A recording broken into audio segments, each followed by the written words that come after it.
ठीक है। चावल की रोटियों का नाटक। आत्मपरिचय। मैं हूँ 8 साल का एक बनी लड़का। मैं हूँ नीनी 9 साल का एक बनी लड़का कोको का दोस्त। मैं हूँ नीनी 7 साल की बनी लड़की कोको की अच्छी दोस्त। मैं हूँ 3 से एक बनी लड़का कोको का सच्चा दोस्त। मैं हूँ बाजू जनता की दुकान में प्रभु। एक सादा कमरा, दीवारों पर बांस की चटाइयाँ, एक दीवार के सहारे रखी अलमारियाँ, अलमारी के ऊपर एक रोटियाँ, चाय की केतली की कप और खाली गुलाब फूलदान रखा है। कमरे के बीच फर्श एक चटाई बिछी है जिसके ऊपर कम ऊंचाई वाली मेज रखी है। 2 दरवाजों, एक दरवाजे के पीछे की ओर खुलता है और दूसरा एक किनारे की ओर। पक्षियाँ के चहचहाने के साथ साथ पर्दा उठता है। दूर कहीं मुर्गे भाग देते हैं, कुत्ते भौंकते हैं, कहीं कुतरी की रोटियाँ बनती है तो वो आता है, जमाई लेकर अपने को सीधा करता है। माता पिता धान लगाने के लिए खेतों में चले गए हैं। जब तक माँ खाना बनाने के लिए लौटकर नहीं आती, मुझे घर की देखभाल चलो देखता हूँ आज माँ ने नाश्ते में मेरे लिए क्या बना कर रखा है। वो अलमारी की तरफ जाता है और उसे खोलकर देखता है। एक तस्वीर निकल कर आती है कि चावल की 4 रोटियां हैं। वह ओठों पर जीभ करते हैं और मुस्कुराता है। चावल की रोटियां मेरी मनपसंद चीज, आज तो चटकर नाश्ता होगा। वह पेट भरते हुए रोटियों को मेज पर रखता है और बैठ जाता है। गजब हो गया, ये तो भूखा नहीं है। इसकी नजरों के सामने अगर रोटियां बड़ी तो जरूर मानेगा। मैंने छुपा लेता हूँ रोटियों की तरफ देखकर। कहाँ छुपाऊं, कहाँ छुपाऊं? दस्ती को रोटियां पीछे छुपा देता हूँ। जोर से रुक नहीं, अभी आया। आप नहीं, अंदर आओ, बैठो। मेरी अंदर आती है। क्यों लगा दी कोको? मैंने अभी नाश्ता किया और मुंह धोने लगा था। आओ बैठो। सुबह सुबह कैसे आना हुआ? परीक्षा के बारे में एक सूचना रेडियो पे आने वाली है। लेकिन तुम्हारे घर में भी तो रेडियो है। वो खराब हो गया, इसलिए सोचा कि तुम्हारे घर में आके सुना। रेडियो को यहीं पे उठा के लाओ जिससे हम आराम से लेटे सुन सके। वो क्या है ना, हमारे घर के रेडियो में भी कुछ खराबी आ गई है। चलो कोशिश करते हैं, उठा के लाती हूँ। नीनी अलमारी की तरफ जाने लगता है। रुको नीनी, मत छूना, छूओगे तो करंट लगेगा। नीनी रुक जाती है।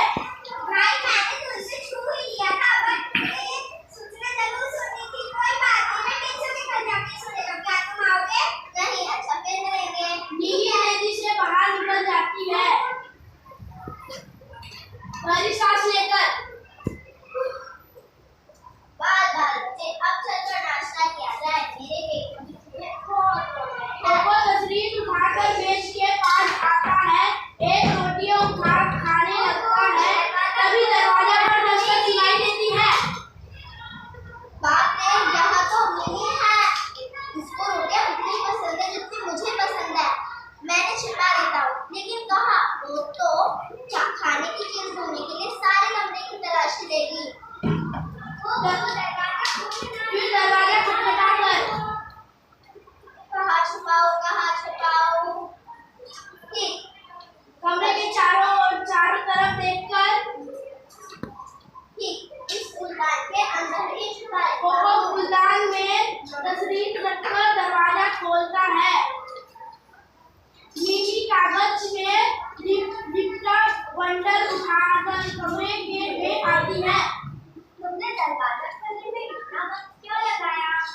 मैंने अभी नाश्ता किया और मुंह धोने लगा था। कोको और मीमी मेज के इर्द गिर्द बैठते हैं।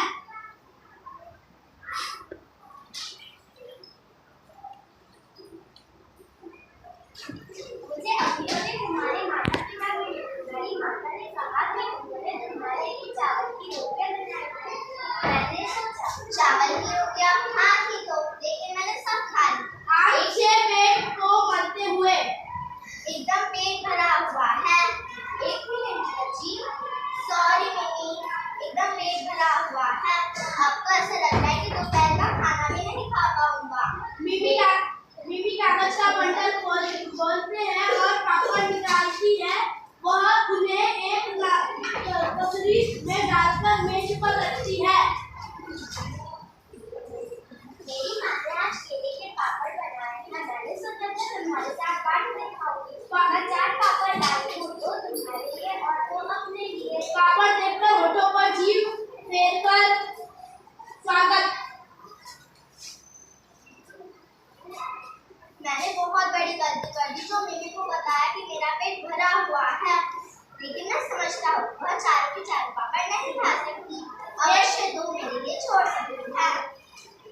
पापड़ उठाकर।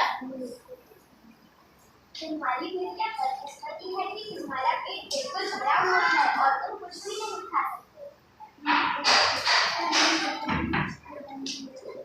क्या इन्हें निकलने के लिए चाय है?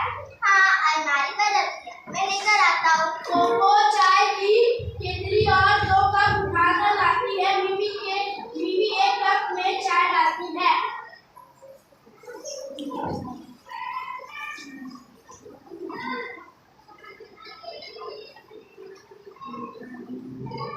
चाय भिगोते नहीं, पेट बिल्कुल भरा ही होगा। मेरे पेट में तो बहुत शुगर हो रहे हैं। भगवान करे जो बिल्कुल या कुछ ना सुनाई दे। पापड़ खाते हुए यह आवाज कैसी है? कैसी आवाज? हल्की सी गड़गड़ाने की आवाज। यह फिर सुना तुमने? यह वो क्या है ना, हमारे घर में एक चूहा घुस आया है और यह आवाजें करता है। दरवाजे पे दस्तक। कौन? मैं हूँ तीसू। कोको उठने लगता है। तुम नहीं करो, आराम करो, तुम्हारा पेट बिल्कुल भरा हुआ, मैं खोल देती हूँ। मिमी दरवाजा खोलती है। तीचू गेंदे के फूल का गुच्छा लिए आता है। हेलो कोको, क्या बात है? तुम्हारी तबीयत ठीक नहीं लग रही है। कुछ नहीं, मैं ठीक हूँ। वह ठीक है, बस उसने नाश्ते में चावल की रोटियां कुछ ज्यादा ही खा ली थी।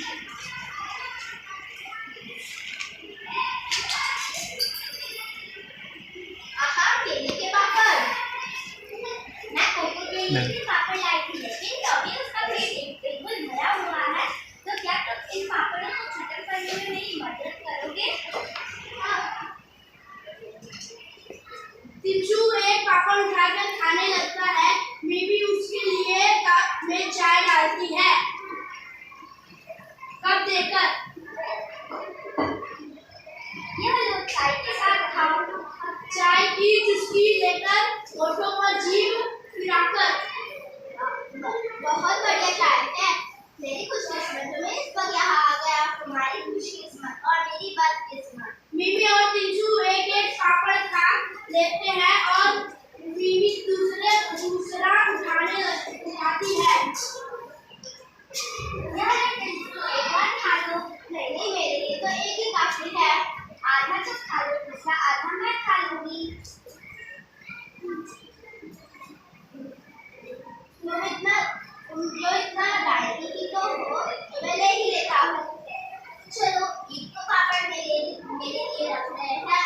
मैं यहाँ पे भूख से मरा जा रहा हूँ। एक पापड़ कोको के लिए छोड़ जाते हैं। शाम को खाने वाला है।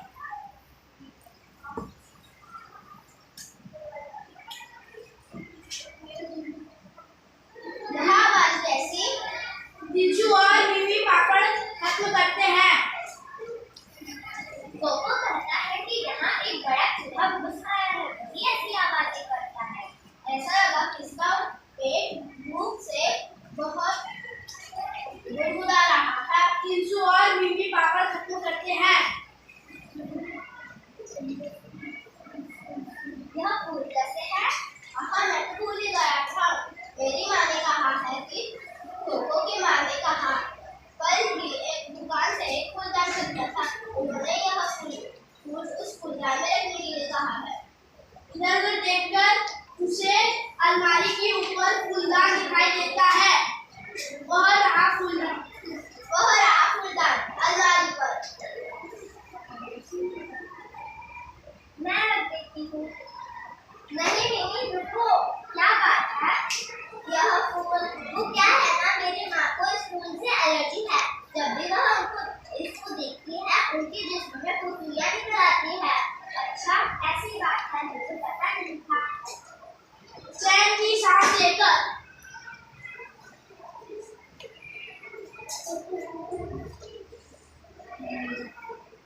फिर पैसे वापस ले जाता हूँ। मुझे अपनी रोटियों को बचाने के लिए और कितने झूठ बोलने पड़ेंगे। दरवाजे पर दस्तक।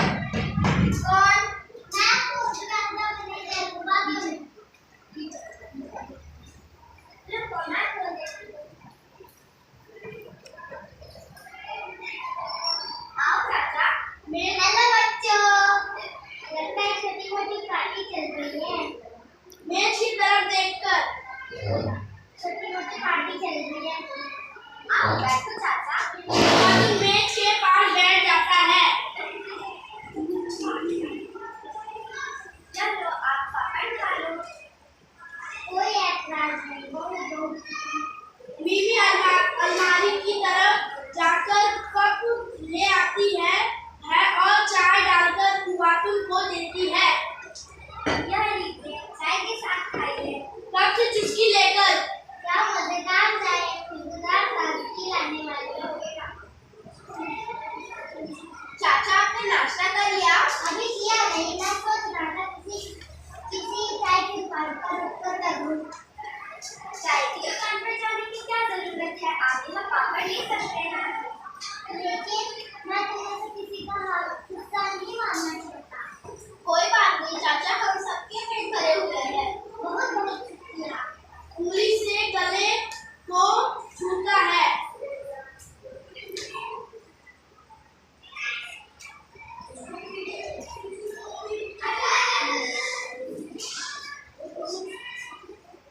बहुत बहुत शुक्रिया।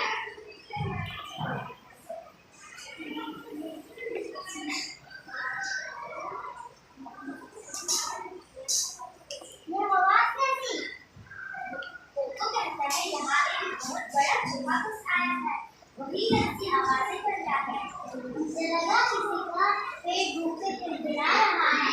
खुवातुन पापड़ उठाकर खाने लगता है।